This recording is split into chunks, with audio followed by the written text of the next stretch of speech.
બહુ થોડોક મધ્યમ વર્ગીય નાનો માણસ હોય તેના ઘરે જાય તો એ રીતે આપણે તૈયાર થઈને જઈએ, હે ને. થોડા ઓછા ઘરેણાં પહેરીએ, પહેર્યા હોય તો પણ એક બાજુ કાઢી નાખીએ, થોડા સાદા વસ્ત્રો પહેરી જાય કે આપણાથી એ માણસ થોડો નાનો નહીં દેખાવો જોઈએ. એવી રીતે થોડી સાદગી ભરીથી જાય. કોઈ નાના માણસને ઘરે કોઈ વિવાહ પ્રસંગમાં જઈએ, આપણાથી ભોંઠો નહીં પડવો જોઈએ, આપણાથી નાનો નહીં દેખાવો જોઈએ. અને કોઈ ધનપતિ માણસ હોય ને તેના કોઈ પ્રસંગોમાં જાઓ તો ઘરમાં હોય એટલા ઘરેણાં પહેરી લેવાના, લોકરમાં હોય લઈ આવીને પહેરી લેવાના, અને આજુબાજુના ઉસીના પણ લઈને પહેરીને જવાનું. જો હમ કિસી સે કમ નહીં.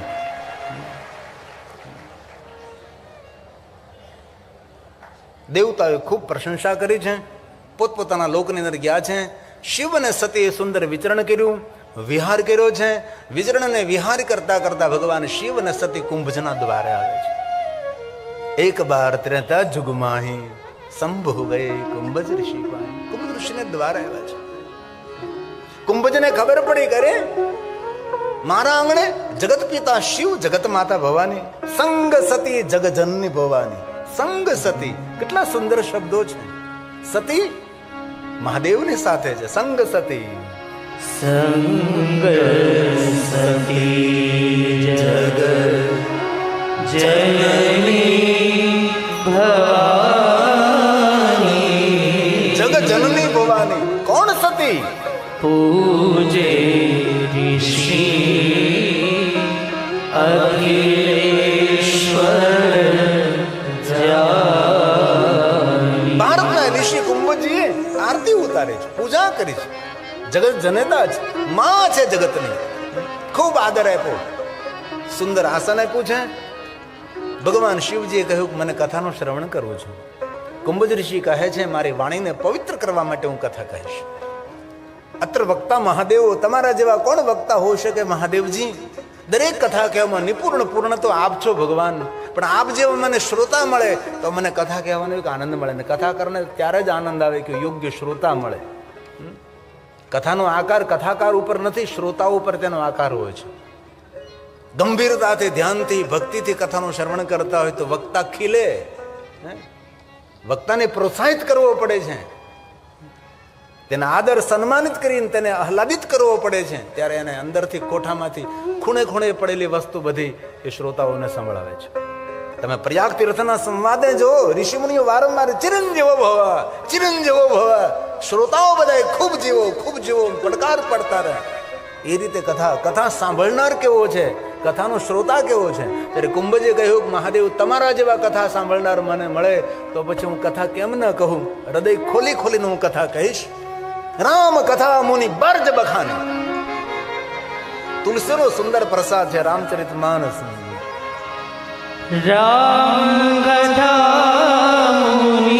રામચરિત માનસ તુલસીનો પ્રસાદ. શિવ મહાપુરાણમાં શ્લોકાત્મક કથા છે. સંસ્કૃતના શ્લોકો સાથે આ બધું સુંદર થોડું કલ્પ ભેદથી જરૂર ભેદ ભરેલી કથા છે. પુરાણ ભેદ હોઈ શકે, કલ્પ ભેદ હોઈ શકે છે, પણ આ તુલસીનો પ્રસાદ રામ કથા.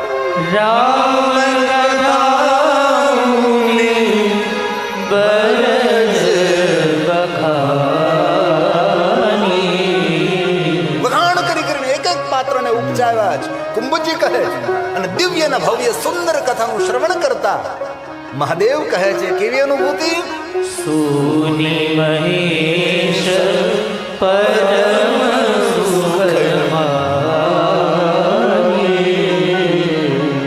કેટલી સુંદર વાત. ક્યાં મિલા? સુની મહેશ પરમ સુખમાની. એક મિનિટ કે લીએ શ્રી રામ, શ્રી રામ જય રામ જય રામ. શ્રી પુરારી ચલે ભવન સંગ દક્ષ કુમારી. વિવેક ન જોયો, સત્સંગ પ્રેમ ન જોયો, પ્રભુ પ્રત્યેની કોઈ આદર ભાવના ન, ઋષિ પ્રત્યેનો કોઈ આદર ન જોયો, તો હવે શું કહ્યું છે? એ તો દક્ષની પુત્રી છે, આ જગતની માં થવાન લાયક નથી. વિવેક ન દેખાણો, શ્રદ્ધા ન દેખાણી, ભક્તિ ન દેખાણી, તો કહી દીધું કે એ તો જગતની માં થવાના લાયક નથી. ત્યાંથી શરૂઆત થઈ છે. પડઘમ વાગ્યા.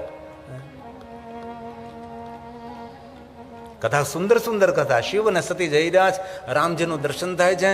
શંકર ભગવાન સમજાવવાનો પ્રયાસ કરે, મહાદેવની વાત ન માની. સતી ગઈ, સીતાનું રૂપ લીધું, રામજી ઓળખી ગયા.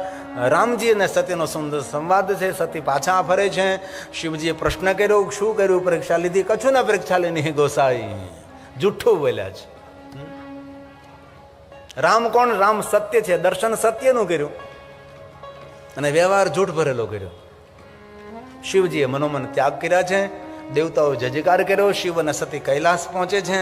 સતી પ્રશ્નો કરે. પેલા બાબા ધ્યાનસ્થ 87,000 વર્ષો વીતી જાય અને 87,000 વર્ષે સતીને પોતાની ભૂલ સમજાણી. સમયસર આપણી ભૂલ સમજાય તો કઈ વાંધો નહીં, પણ આ દુનિયામાં કોઈને સમયસર ભૂલ નથી સમજાણી. ઘણું બધું આપણે કરી બેસીએ પછી ભૂલ સમજાય છે, હે ને? સમયસર ભૂલને સમજવી એ બહુ કઠિન મુશ્કેલી પણ છે. કોઈની ભૂલ શોધવામાં ભેજવું જોઈએ, પણ પોતાની ભૂલને સ્વીકારવામાં તો કલેજવું જોઈએ.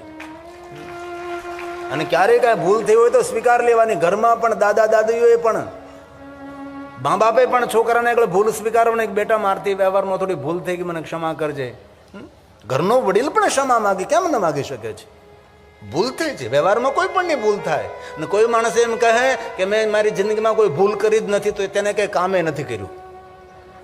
કામ કર્યું એની ભૂલ થાય, જેને કામ ન કર્યું એની ભૂલો શું થવાની તે ભાઈ? હે, ભૂલો ક્ષમાને પાત્ર છે, ભૂલ દંડને પાત્ર નથી. જાણી જોઈને કરે દંડને પાત્ર છે. હવે અમે 3 કલાક 4 કલાક કથા કરીને કોઈ 3-4 કલાકમાં એવું કોઈ વાક્ય બોલાઈ ગયું ભૂલથી, આવેગમાં, આવેશમાં, તો એ કઈ દંડને પાત્ર નથી, ક્ષમાને પાત્ર છે ભાઈ. 3-4 કલાક એક ધરો બોલે છે, એકાદું વાક્ય ક્યારેક એવું ન નીકળે, પણ ક્યારેક એવું બની જાય તો સમાજ તેને પકડી લે. અત્યારે ઘણું બધું સમાજને મારે સાચું ને સારું માર્ગદર્શન કરવું છે, પણ સોશિયલ મીડિયાનો એટલો ડર છે કે સમાજને યોગ્ય દિશા આપણે નથી આપી શકતા. અને આપણી સભાઓ બધી જાહેર થાય, આપણી કોઈ ખાનગી સભાઓ નથી થતી. તેથી ઘણો આપણો સમાજ ગેરમાર્ગે દોરાઈ રહ્યો છે. સતીએ ક્ષમા માગી. શંકરજીએ નેત્રો ખોલ્યા છે. લગે કહન હરિકથા રસાલા. ભગવાન શંકરજી કથાનો પ્રારંભ કરે છે. સતી કથાનું શ્રવણ કરે છે. કથામાં ચિત્ત નથી, મન નથી, તે દુર્ભાગ્ય હોય. કથામાં જેનું ચિત્ત ન હોય, મન ન હોય. અને બહુ હૃદયથી તમને પ્રાર્થના કરું છું, દીકરાના લગ્નમાં કરોડો રૂપિયાના ખર્ચ કરવા લાખો લોકો છે. ભગવાને જો અવસર આપ્યો હોય તો આંગણે આવી ભગવાનની કથા કરજો. દેવતાઓ તમારો જયજયકાર કરશે, તમારી પેઢીઓ તરી દેશે. કથા આરાધન છે, કથા સાધના છે, કથા ઉપાસના છે. કથા કોઈ વક્તવ્ય નથી, કથા કોઈ વાર્તા નથી. કથા પરમાત્માનું શ્રેષ્ઠ વ્રત છે. ડાયા માણસો પોતાના આંગણે ભગવાનની કથા કરે છે. ઘણા એવા મા બાપને જોવે છે પોતાના દીકરાના લગ્નો સાદાઈથી કરી નાખે, પણ એક ભગવત કથા કરે, જેથી કરીને પોતાના જીવનમાં કોઈ યોગ્ય દિશા મળે, દશા સુધરે, પરિવારને. આકાશ માર્ગે વિમાન. સતી પૂછે કોણ છે, ક્યાં જાય? શંકરજી કહ્યું કોણ ક્યાં જાય, કોણ ક્યાંથી આવે, એમાં જન્મારો ટૂંકો પડે છે. અને ખૂબ સાવધાન રહેવું, કોણ ક્યાંથી આવે અને કોણ ક્યાં જાય છે. કાંઈ નેજા માટે જોવા નથી. ચશ્મા આવી ગયા, મોતિયા ઉતરી ગયા. હવે હું જોવાની જરૂર છે? બેહો શાંતિથી નીલકંઠ મહાદેવના શિવાલયે જઈ અને કા માળા લઈને બેઠો. બહુ જોયું હવે બધું જ. શું કહ્યું? આ મજામાં નથી કહેતો, તમને નથી કહેતો, હું તો ખાલી આકાશવાણી બોલું છું ખાલી. શિવજીએ કહ્યું કે સતી ધ્યાન આપો ભગવાનની કથામાં. વારંવાર સતી પૂછે. જ્યારે ભગવાન શંકરે કહ્યું તમારા પિતાએ યજ્ઞ કર્યો છે. મહાદેવે કહ્યું નહીં જવાનું, તો પણ સતી જવા થાય. પ્રજેશ નગરમાં આવે, નગરવાસીઓનો આદર કરે, માતા ખૂબ વહાલ કરે, માતા ખૂબ પ્રેમ કરે. વીરણી કહે જા બેટા સતી યજ્ઞનાળના દર્શન કર, પછી પાછી આવ. આપણે મા દીકરી બેઠા બેઠા સુખ દુઃખની વાતો કરીએ, પણ માને થોડી ખબર છે કે સતીની છેલ્લી મુલાકાત છે. આપણને પણ આપણા જીવનમાં ખબર નથી કોની પહેલી મુલાકાત, કોની અંતિમ મુલાકાત. તેથી જીવન માર્ગમાં જે મળે તેને સાથે મધુર વ્યવહાર, સારો વ્યવહાર. શા માટે વિપરીત વ્યવહાર કરવો જોઈએ આપણે? કભી નહીં. દુશ્મનો માટે પણ સારો વ્યવહાર કરવો. શત્રુતા ભલે હોય, મંદુક ભલે હોય, પણ એ જયારે આવે ત્યારે મીઠા મધુર શબ્દોથી આવકારવો તેને. તેનું પણ હૃદય પરિવર્તન થઈ શકે છે તમારા વાણી વ્યવહારથી. તલવારના કામ કરે એના કરતા સુંદર મધુર વ્યવહાર મોટું કામ કરી જાય છે.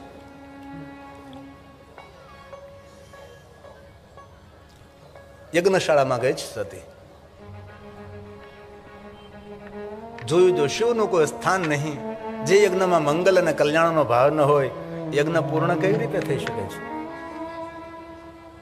સતી કહે છે, પિતાજી આપને ખબર છે યજ્ઞનું ફળ કોણ આપે? પ્રતિભો, ભગવાન શંકરજી સાક્ષી રૂપ છે.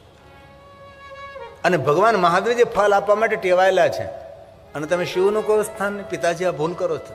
દક્ષ મહારાજ પોતાની પુત્રી સતીનો અનાદર કરે, સતીનું અપમાન કરે છે.